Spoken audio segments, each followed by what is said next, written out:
Hello friends, जय श्री राम। आज दशहरे के दिन हमारा एमपी जीके का सेकंड लेक्चर आया है। फर्स्ट लेक्चर लोगों ने काफ़ी लाइक किया है, काफ़ी लोगों ने पसंद किया है। तो हम अपने जीके की सीरीज़ को आगे बढ़ाते हुए आज सेकंड लेक्चर स्टार्ट कर रहे हैं, जिसमें आपको एमपी के बारे में शानदार कंटेंट मिलेगा, जो कि आपके एग्ज़ाम के लिए काफ़ी महत्वपूर्ण और लाभदायक रहेगा। जैसा कि हम बात करते हैं कि मध्य प्रदेश के केंद्र बिंदु, the centre point of the Madhya Pradesh. पृथ्वी का केंद्र बिंदु मंगलनाथ उज्जैन को बोला जाता है, कहा जाता है the centre of earth Mangalnath Ujjain. अखंड भारत का केंद्र बिंदु बरसाली बैतूल को बोलते हैं, centre point of united India Barsali Betul.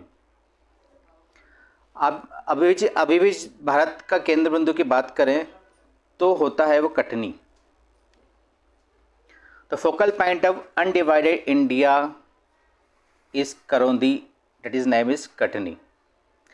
वर्तमान भारत के केंद्र बिंदु की बात करें तो होता है विदिशा, और मध्य प्रदेश के केंद्र बिंदु की बात करते हैं तो सागर। तो यहाँ पे सेंटर पॉइंट के रिलेटेड जो भी क्वेश्चंस बन सकते हैं, जो एग्ज़ाम में पूछे जा सकते हैं, उसके सारे केंद्र बिंदु के पॉइंट हमने एक ही पेज पे डाल दिया है, ताकि आपको कहीं जाने की ज़रूरत न पड़े। सारे क्वेश्चन आंसर इसी पेज पे आपको मिल जाएंगे।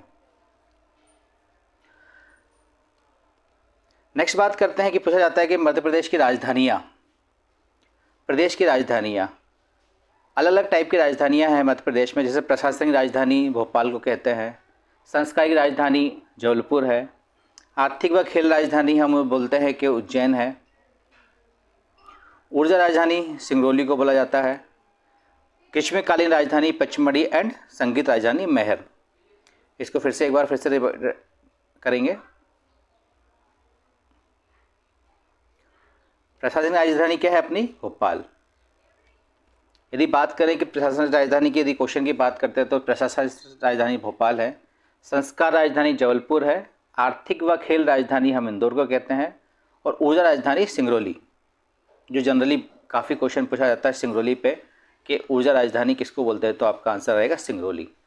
ग्रीष्मकालीन राजधानी क्या है? पचमढ़ी, एंड संगीत राजधानी हम मैहर को बोलते हैं। यही साथ में इंग्लिश में लिखा गया है। एडमिनिस्ट्रेटिव कैपिटल इज भोपाल, संस्कार capital is Jabalpur, economic and sports capital is Indore, energy capital is Singrauli, summer capital Pachmarhi, and musical capital is Maihar.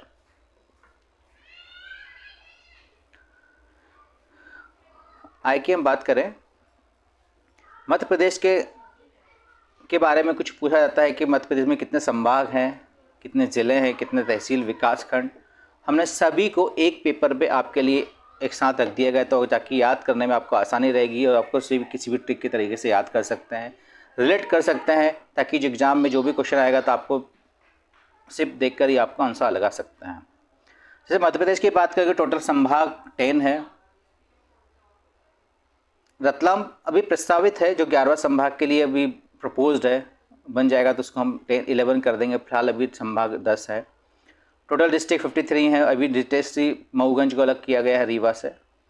तहसीलें 428 है, विकासखंड 313 है, और ग्राम 54903। अब नगर निगम की बात कर लेते हैं। नगर निगम 16 है, 16 है। जिला पंचायत 53।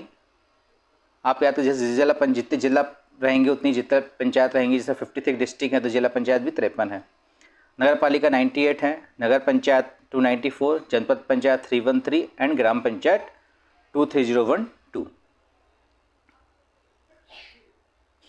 हम बात करते हैं 2011 की जनगणना के अनुसार कुल पॉपुलेशन एमपी कितनी है, जिसमें SC ST कितना परसेंटेज है। जनरली सभी एग्जामों में, काफ़ी एग्जामों में पूछा जाता है कि SC का परसेंटेज कितना है, ST का परसेंटेज कितना है।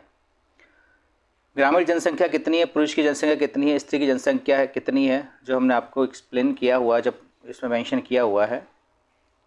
कुल जनसंख्या एमपी की है 726,809। इसे कैसे याद करेंगे? Total population of MP is 7,26,26,809 26,809। हम SC/ST की बात करते हैं तो टोटल पॉपुलेशन का SC शेड्यूल कास्ट, इसको अनुसूचित जनजाति 15.61% है। वहीं शेड्यूल ट्राइब की बात करें अनुसूचित जनजाति 21.08% है। नगरी शहरी नगरी पुरुष की बात करें तो 104,60912 है। स्त्री की बात करें 96,06487 है। वहीं ग्रामीण की बात करते हैं तो ग्रामीणों और पुरुषों की टोटल पॉपुलेशन 271,49,388 है। वहीं महिलाओं की बात करते हैं तो टोटल पॉपुलेशन 254,08,016 है। तो जनरली क्वेश्चन आप पूछा जाता है कि टोटल पॉपुलेशन कितनी है MP की, तो अपने को लगाना है 726,26809। याद रहेगा बच्चों। नेक्स्ट, अब मध्य प्रदेश के प्रशासनिक की बात करते हैं, जिसे लेजिस्लेटिव असेंबली भी बोलते हैं, लोकसभा विधानसभा। टोटल सीट्स राज्यसभा की MP के अंदर 11 है। टोटल सीट्स राज्यसभा की MP के अंदर 11 है। वहीं लोकसभा की बात करें, लोकसभा की टोटल सीट्स MP में 29 है सीट्स हैं, जिसमें SC की 4 सीट्स रिजर्व है एंड ST की 6 सीट्स रिजर्व्ड हैं। तो आपको 29 सीट्स में SC को 4 सीट्स एलोकेट करना ही है और ST के 6 एलोकेट करना है। टोटल सीट SC ST की प्लस करें तो होती हैं 10।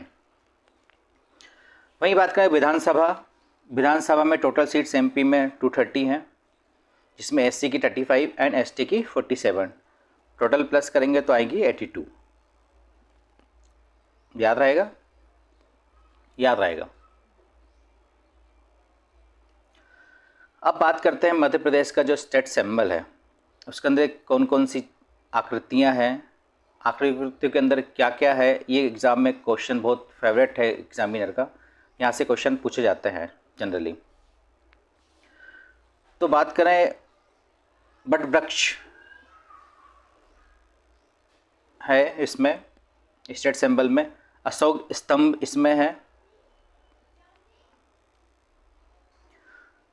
24 स्तूपनुमा आकृति इसमें, और व्रत के सेंटर में गेहूं और धान की बालियां दी गई हैं। जनरली क्वेश्चन पूछा जाता है कि जो स्टेट सिंबल है उसमें क्या क्या आकृतियां हैं, तो आपको याद रहेंगी। वट वृक्ष याद रहेगा आपको, 24 स्तूपनुमा आकृति वहाँ पे है, व्रत में गेहूं और धान की बालियां हैं। अब बात करें मध्य प्रदेश का गान। जो मध्य प्रदेश का गान जो है, सुख का दाता सबका साथी सुख का ये संदेश है, माँ की गोद पिता का आश्रय मेरा मध्य प्रदेश है।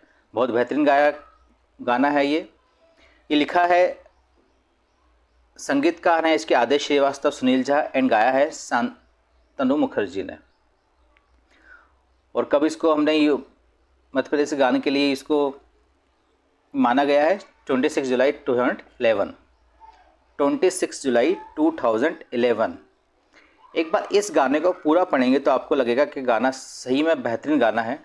इसमें पूरे मध्य प्रदेश के बारे में वर्णन किया गया है। एक बार फिर से हम गाना देखते हैं, क्या है इसका। सुख का दाता सबका साथी सुख का ये संदेश है, माँ की गोद पिता का आश्रय मेरा मध्य प्रदेश है। ये मध्य प्रदेश गान लिखा गया है। आगे बढ़ेंगे। अब राजकीय पुष्प की बात करते हैं। राजकीय पुष्प, मध्य प्रदेश का राजकीय पुष्प लिली बोलते हैं। लिली के फूल अपनी सुंदरता के लिए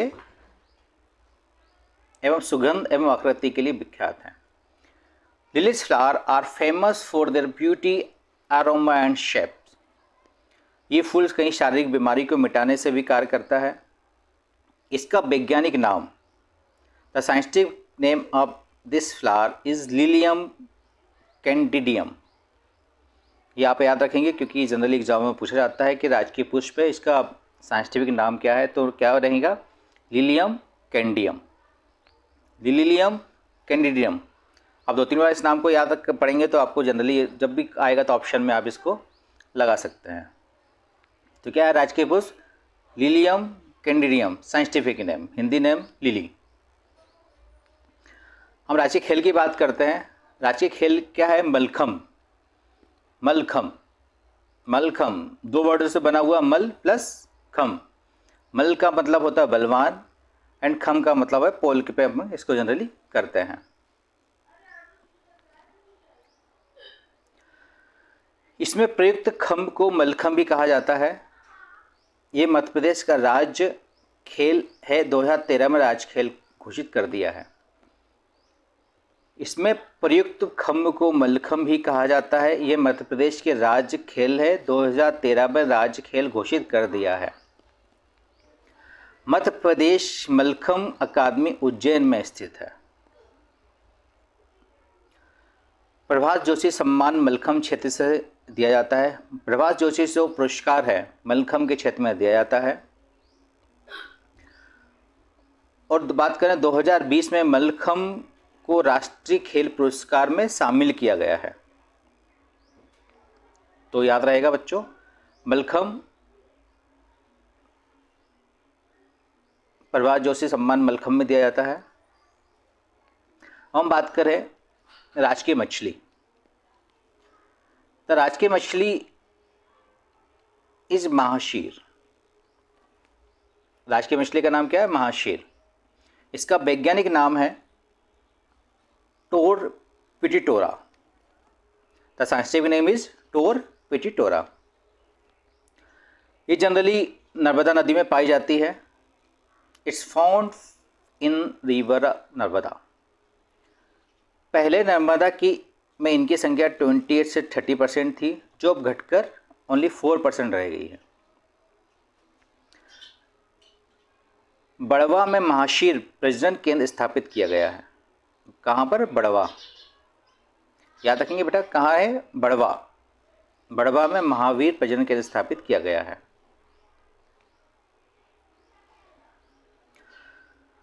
अब राजकीय पशु की बात करते हैं। बारहसिंघा। राजकीय पशु क्या है एमपी का? बारहसिंघा। इसकी प्रजाति को बैटरी भी कहा जाता है। इसका वैज्ञानिक नाम है रुस्वर्स डुवस सेली। क्या नाम है? रुस्वर्स डुवाउ सेली। 2-3 बार इस नाम को यदि बोलेंगे आपको जनरली आपको याद हो जाएगा, रुस्वर्स डौ सेली। बारहसिंघा को दलदल मृग कहा जाता है। बारहसिंघा को दलदल के मृग कहा जाता है।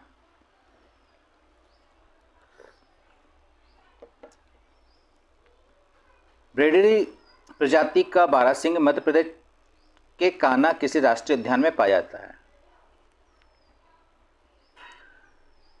2017 में कान्हा किसी राष्ट्रीय उद्यान ने भूरा सिंह द बारहसिंघ नाम से अपना शुभंकर जारी किया है। 2017 में कान्हा किसी राष्ट्रीय उद्यान है, उसने अपना शुभंकर भूरा सिंह द बारहसिंघ के नाम से रखा गया है। हम राष्ट्रीय पक्षी की बात करें। राष्ट्रीय पक्षी क्या है? दूधराज। क्या है राष्ट्रीय पक्षी? दूधराज। राजकीय पक्षी क्या है? दूधराज।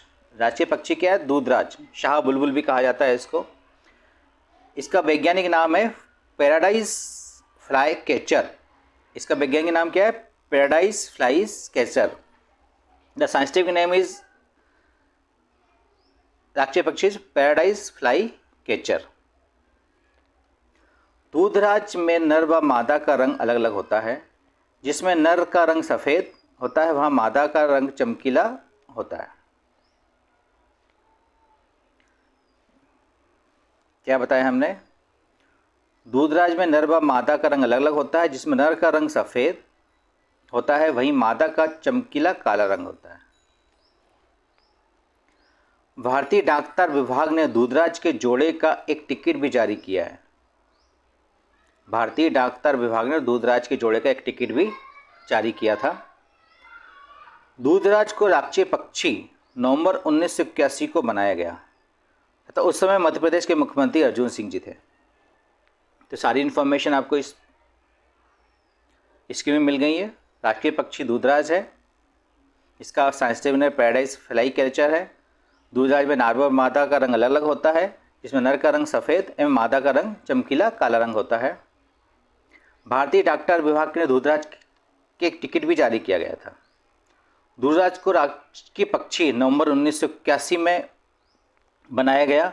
उस समय मध्य प्रदेश के मुख्यमंत्री श्री अर्जुन सिंह जी थे। हम आगे बढ़ेंगे। अब बात करते हैं राजकीय नाच माच। राजकीय नाट को क्या बोलते हैं? माच। ये जनरली मालवा क्षेत्र का फेमस नाट्य है, जिसको बोलते हैं माच। माच मालवा का प्रमुख लोक नाट्य रूप है। माच मालवा का प्रमुख लोक नाट्य रूप है। माच सर्वप्रथम उज्जैन में किया गया। माच के प्रमुख कलाकार सिद्धेश्वर सेन और ओम प्रकाश शर्मा हैं। ये मालवा क्षेत्र में सर्वाधिक किया जाता है। तो क्या है राजकीय नाच मध्य प्रदेश का? माच, जो मालवा में फेमस है। हम राजकीय नृत्य की बात करते हैं। दो हैं, कंफ्यूज नहीं होना है। एक राजकीय नाट्य है और दूसरा राजकीय नृत्य है। राजकीय नाट्य क्या है? माच है, और राजकीय नृत्य राई है।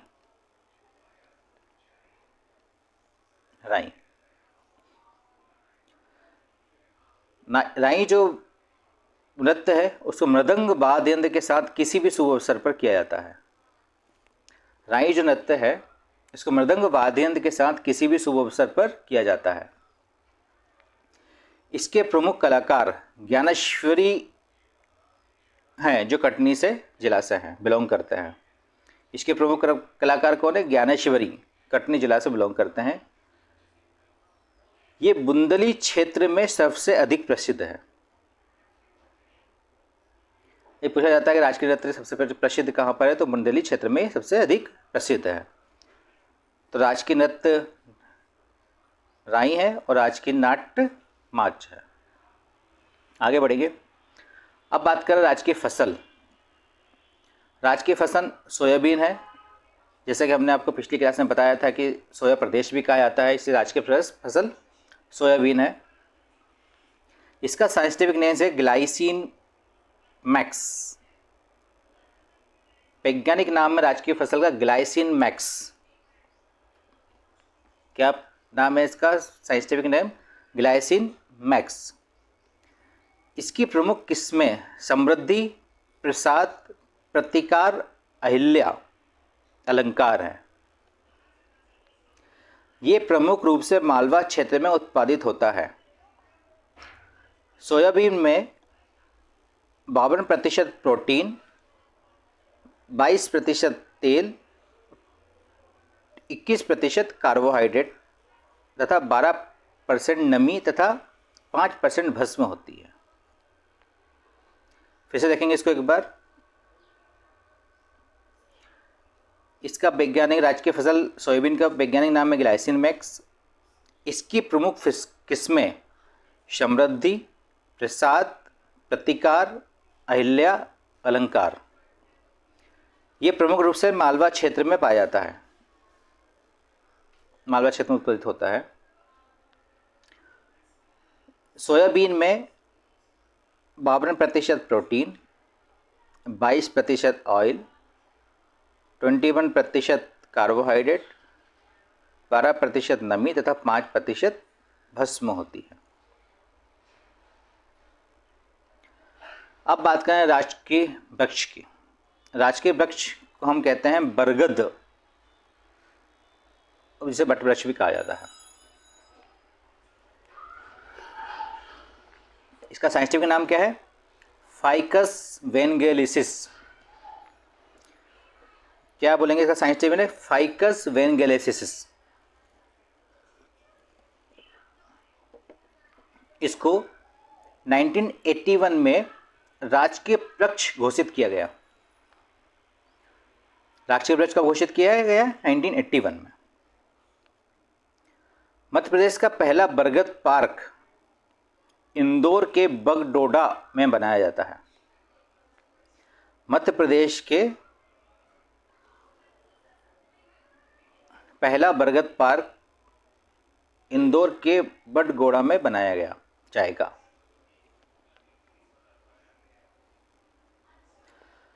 अब बात करें राज्य की नदी। राज्य की नदी नर्मदा मां नर्मदा को बोल लेते हैं। ये नर्मदा लाइफ लाइन भी है, नर्मदा रेखा मध्य प्रदेश की लाइफ लाइन भी कहा जाता है इसको। मैकाल पर्वत के अमरकंटक शिखर से नर्मदा नदी की उत्पत्ति हुई है। फिर देखेंगे इसको। नर्मदा नदी की उत्पत्ति मैकाल पर्वत के अमरकंटक शिखर से नर्मदा नदी की उत्पत्ति हुई है। इसकी कुल लंबाई 1312 किलोमीटर है। मध्य प्रदेश के शहडोल, मंडला, जबलपुर, नरसिंहपुर, होशंगाबाद, खंडवा तथा खरगोन जिलों से होकर बहती है। राज्य की नदी क्या है? राज्य की नदी है मां नर्मदा। ओके, इसकी कुल लंबाई 1312 किलोमीटर है, याद रहेगा। ये मध्य प्रदेश के शहडोल, मंडला, जबलपुर, नरसिंहपुर, होशंगाबाद, खंडवा तथा खरगोन जिलों से होकर बहती है।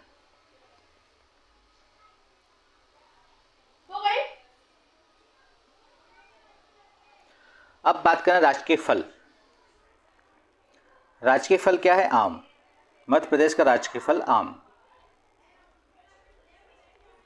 इसका साइंटिफिक नेम क्या है? मैंगेफिरा इंडिका।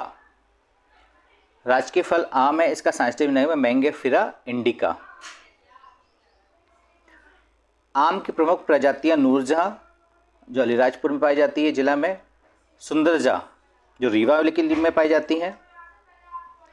मध्य प्रदेश में आम अनुसंधान केंद्र रीवा जिले के गोविंदगढ़ में स्थित है। विश्व में सबसे महंगी बिकने वाली आम की प्रजाति टायोनो टमंगो का उत्पादन मध्य प्रदेश के जबलपुर प्रारंभ किया गया। एक बार फिर से देखेंगे इसके। मध्य प्रदेश का राजकीय फल आम है, इसका साइंटिफिक नेम मैंगेफिरा इंडिका। आम की प्रमुख प्रजातियां नूरजहां, जो अलीराजपुर में जिले में मिलती है, सुंदरजा रीवा में पाई जाती है।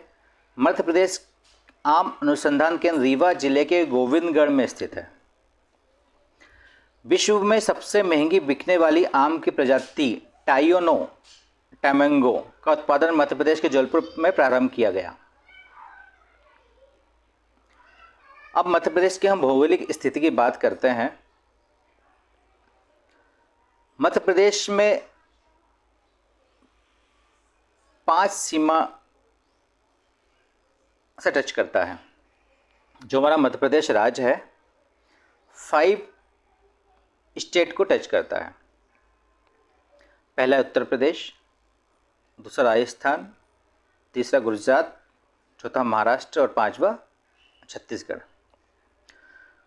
जो सबसे कम सीमा शेयर करता है लगने वाला राज्य है उसको बोलते हैं गुजरात, और सबसे ज़्यादा सीमा जिसे टच करता है उसको बोलते हैं उज्जैन, उत्तर प्रदेश। तो हमारा मध्य प्रदेश टोटल 5 स्टेट को टच करता है। मध्य प्रदेश की राज्य 5 राज्यों से लगती हैं। सबसे ज़्यादा उत्तर प्रदेश को टच करती हैं और सबसे कम गुजरात को। धन्यवाद, थैंक यू। आज की क्लास हम यहीं समाप्त करेंगे। ये वीडियो अच्छा लगे तो प्लीज़ शेयर करें, कमेंट करके बताएं, और अगर कुछ सजेशन है तो प्लीज़ टाइप करें।